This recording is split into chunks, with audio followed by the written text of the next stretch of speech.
Hi guys, welcome back to my YouTube channel let's do with Shashi. সকলকে বলছি happy independence day. আজকে আমি বানাবো হোয়াইট সস পাস্তা, একদম ইজি রেসিপিতে। ভিডিওটা আমার বাবা তুলে দিচ্ছে।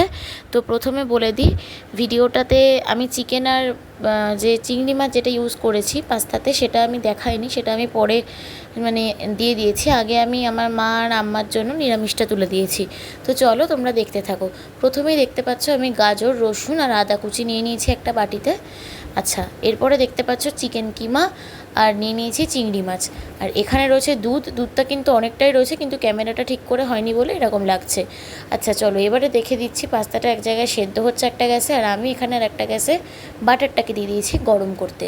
তো বাটারটা গরম হোক, ততক্ষণে আমরা যেটা তৈরি করব হোয়াইট সসের জন্য, সেটা হচ্ছে যে বাটারের পরে আমাদের লাগবে হচ্ছে ময়দা, তারপরে লাগবে হচ্ছে দুধ, ব্যাস আর কিচ্ছু লাগবে না। বাটারটা আগে ভালো করে মেল্ট হয়ে গেলে এটার মধ্যে আমি দিয়ে দেবো হচ্ছে গাজর, রসুন আর আদা কুচি, যেটা আমি করে রেখেছিলাম। এইটা দিয়ে দেওয়ার পরে আমি ভালো করে, দেখতে পেয়েছো বাটারটা মেল্ট হয়ে গেছে, এবং এটার মধ্যে আমি এখন দিয়ে দিচ্ছি ওই কুচোনো জিনিসটা। আমি আরও সবজি দিতাম, কিন্তু আমি আরও সবজি খেতে পছন্দ করি না, তাই জন্য আমি এইটুকুই দিলাম। তোমরা চাইলে কিন্তু এখানে ক্যাপসিকাম, বিনস এগুলো অ্যাড করতে পারো। আচ্ছা, এইবারে চলো দিয়ে দিচ্ছি ওপর দিয়ে দুধটা কিন্তু খুব বুঝে বুঝে দিতে হবে আর নাড়াতে হবে।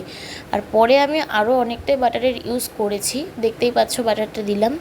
আচ্ছা, এরপরে কিন্তু আমি স্বাদ মতো দুধটা দিয়ে দেবো।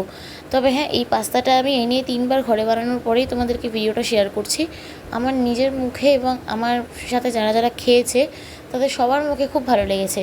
আচ্ছা, এটাকে খুব ভালোভাবে প্রথমে এটার সাথে ভেজে নিতে হবে। এরপরে দেখতে পাচ্ছ ময়দা দিচ্ছি। ময়দাটা দেওয়ার পরে কিন্তু দুধটা দিতে হবে। আর হ্যাঁ, গ্যাসের আঁচটা কিন্তু একদম লো টু মিডিয়াম রাখবে, হাই রাখলেই কিন্তু তোমার তলা লেগে যাবে, তাই জন্যে খবরদার হাই রাখবে না। দেখো এটা কি সুন্দর করে এখানে টানবে। এটা যতক্ষণ না পর্যন্ত টেনে একটু শুকনো মতন হয়ে আসছে, ততক্ষণ দুধ দেবো না। দেখো শুকনো হওয়ার পরে আমি দুধটা আস্তে আস্তে দিয়ে দিচ্ছি। দেখো এখানে দুধ দিলাম। আচ্ছা, তোমরা চাইলে এখানে জলেরও ইউজ করতে পারো, কিন্তু আমি জল দিয়েছি, পরের দিকে দিয়েছি যখন আমাদেরটা যখন হয়েছে, আমার আর বাবারটা যখন হয়েছে, চিকেন আর চিংড়ি মাছটা যখন দিয়েছি তখন জলের ইউজ করেছি। তো এই ভিডিওটা এই পর্যন্তই। কেমন লাগলো অবশ্যই কমেন্ট করে জানিও। টাটা।